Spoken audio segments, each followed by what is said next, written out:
এই নির্বাচনকে কিভাবে দেখছে? নমস্কার।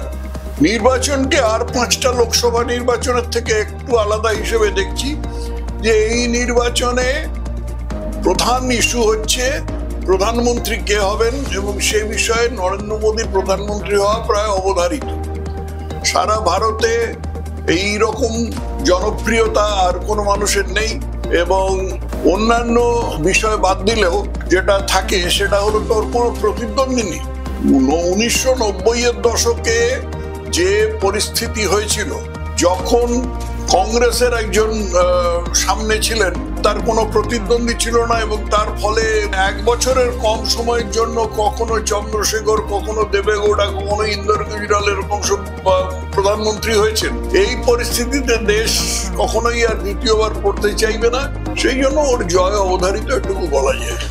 পশ্চিমবঙ্গের 42টা আসনে ভারতীয় জনতা পার্টি 41টাতে প্রার্থী দিয়েছে, একটা এখনো বাকি আছে, ডায়মন্ড হারবার, আমরা জানি। তা পশ্চিমবঙ্গের ফলাফল সম্বন্ধে আপনার কি পর্যালোচনা?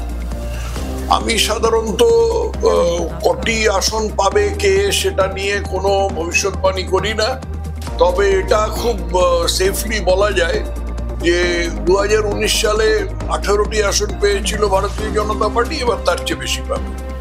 পশ্চিমবঙ্গে ভারতীয় জনতা পার্টি যে 41টি প্রার্থী দিয়েছে, প্রার্থী বাছাই সম্বন্ধে আপনার কি বক্তব্য? মোটামুটি ঠিকই আছে। এক একজন প্রার্থী সম্বন্ধে একটু লোকের বা আছে, দ্বিমত আছে, ভাবনা চিন্তা আছে, কিন্তু মোটের ওপর ঠিকই আছে।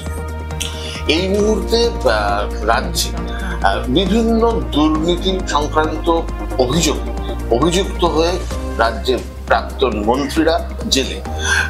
এই সংক্রান্ত বিষয়ে আপনার কি প্রতিক্রিয়া? কি চুরি করেছে, জেলে গেছে, এই হচ্ছে প্রতিক্রিয়া।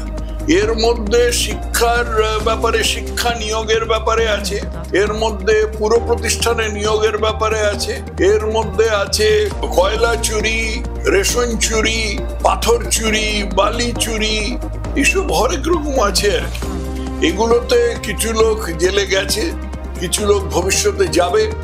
সেটা নিয়ে তৃণমূলের খুব উষ্মা, যে তারা বলছে এই এজেন্সি লাগিয়ে এই করা হচ্ছে, তাই করা হচ্ছে, কিন্তু এজেন্সি তো লাগাতেই হবে।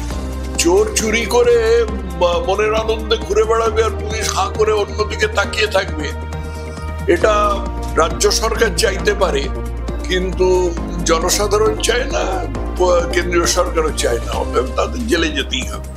ব্যাঙ্গালোর ব্লাস্ট সম্প্রতি একদম গতকালের ঘটনা, কলকাতার যোগ দেখা যাচ্ছে, আপনার প্রতিক্রিয়া? নতুন তো কিছু নয়, এর আগেও তো এরকম হয়েছিল। এর আগেও দেখা গেছে যে যারা ইসলামিস্ট দুষ্কৃতকারী, এরা তো সবসময় পশ্চিমবঙ্গকে একটা খুব সেফ হ্যাভেন মনে করে, এমন একটা জায়গা মনে করে এসছে যেখানে গেলে পরে ধরা পড়ার সম্ভাবনা অন্য যে কোনো রাজ্যের চেয়ে কম। 1 নম্বর হচ্ছে যে এখানে অতি তোষণকারী একটা সরকার আছে, যারা যে কোনো অবস্থায় কোনো মুসলিম গুন্ডাকে, চোরকে, ডাকাতকে ধরতে ভয় পায়, বা ধরার আগে 25 বার চিন্তা করে, এর সাথে কথা বলে, তার সাথে কথা বলে, এইসব করে তাদের পালিয়ে যাওয়ার সুযোগ দেয়। দ্বিতীয় হচ্ছে যে এ রাজ্যের এমনি সাধারণভাবে অরাজক অবস্থা। তৃতীয় হচ্ছে এখানে পাশেই বাংলাদেশ সীমান্ত, এরা ইচ্ছে করলেই পালাতে পারে। এই সমস্ত এর ফলে যে পরম্পরা চলেছে, সেই ইয়াসিন ভাটকল টাটকল অনেক লোক যারা বিভিন্ন সময় ধরা পড়েছে, পশ্চিমবঙ্গ থেকে ধরা পড়েছে, এত লোক পশ্চিমবঙ্গ থেকে কেন ধরা পড়ছে সেটা হচ্ছে ভাববার কথা, এবং তার একটাই ইঙ্গিত দেয় যে পশ্চিমবঙ্গ অপরাধীদের পক্ষে স্বর্গরাজ্য।